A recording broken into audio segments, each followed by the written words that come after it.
গত সপ্তাহে নিজের ব্যক্তিগত মত বলে তৃণমূল সাংসদ শত্রুঘ্ন সিনহা দেশবাসীকে একেবারে নিরামিষ খাওয়ার কথা বলেছিলেন, আর একেবারে 180 ডিগ্রি ঘুরে উলট পুরান তৃণমূল সাংসদ কল্যাণ বন্দ্যোপাধ্যায়ের মুখে। তিনি বলছেন মাছে ভাতে বাঙালির কথা, বাঙালির মৎস্যপ্রীতির কথা উঠে এলো আজ প্রবীণ এই তৃণমূল সাংসদের মুখে। কথাই বলে মাছে ভাতে বাঙালি, বাংলায় কেউ গেলেই ইলিশ চিংড়ির খোঁজ করেন মন্তব্য করছেন প্রবীণ তৃণমূল সাংসদ কল্যাণ Bandyopadhyay.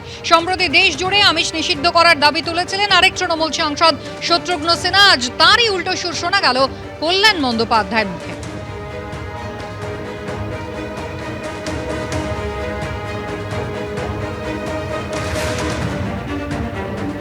Bengali proverb known as माछे भाते बांगाली, मछली और चावल बंगाली है।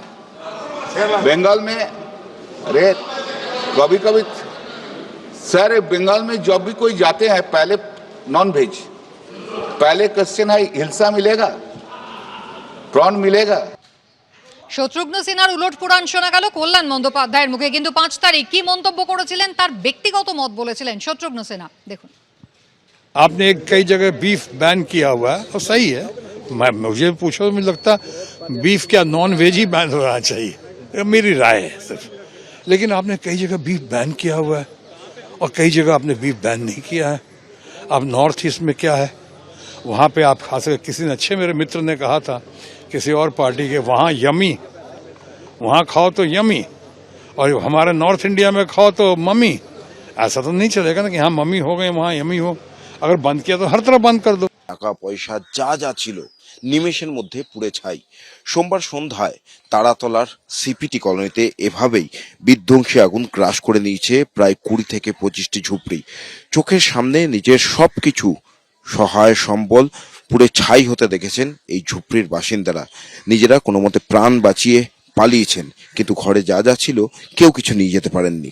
এই ঝুপড়িতেই বসবাসকারী অনেক ছাত্র ছাত্রী রয়েছে যারা নিজেদের বই, অ্যাডমিট কার্ড এবং সার্টিফিকেট কিছুই নিয়ে যেতে পারেননি। কেউ আছেন এমন যে বাড়ি বানানোর জন্য টাকা জমাচ্ছিলেন, কিন্তু সেই টাকাও পুড়ে ছাই হয়ে গিয়েছে। কারণ মেয়ের বিয়ের জন্য অল্প অল্প করে গয়না রাখছিলেন বাড়িতে, সেসবও পুড়ে ছাই। এবং এই ধ্বংসস্তূপের মধ্যে থেকে এখন দেখা যাচ্ছে সেই সহায় সম্বলহীন মানুষরা যা আছে সেইটুকুনি খুঁজে বের করার চেষ্টা করছেন। কিন্তু সন্ধ্যে 7টার সময় যে আগুন লেগেছিল, প্রায় 1 ঘন্টা 40 মিনিটে এই ঝুপড়ি বাড়িতে যা যা ছিল সবকিছু পুরো ছাড়খাড় করে দিয়েছে।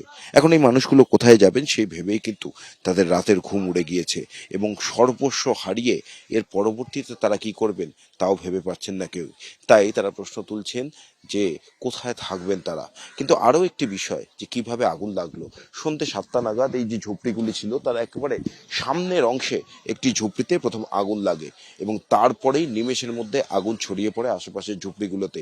একের পর এক গ্যাস সিলিন্ডার বাস্ট হতে থাকে এবং এখানকার যারা বাসিন্দা কোনো মতে তারা প্রাণে বেঁচে পালিয়েছিলেন এখান থেকে, কিন্তু তাদের সর্বস্ব পুরো ছাড়খাড় হয়ে গিয়েছে। কিভাবে আগুন লাগলো সে নিয়ে কিন্তু রহস্য রয়েছেই। দমকল প্রায় 1.5 ঘন্টার বেশি সময় নিয়ে এই আগুনকে নিয়ন্ত্রণে এনেছে, কিন্তু কিছুই বাঁচাতে পারেনি। এখন এই মানুষগুলো কোথায় যাবেন সে নিয়েই প্রত্যেকে দুশ্চিন্তায় রয়েছেন। ক্যামেরা সন্দীপ সাধকের সঙ্গে ব্রতদীপ ভট্টাচার্য, এবিপি আনন্দ, তারাতলা।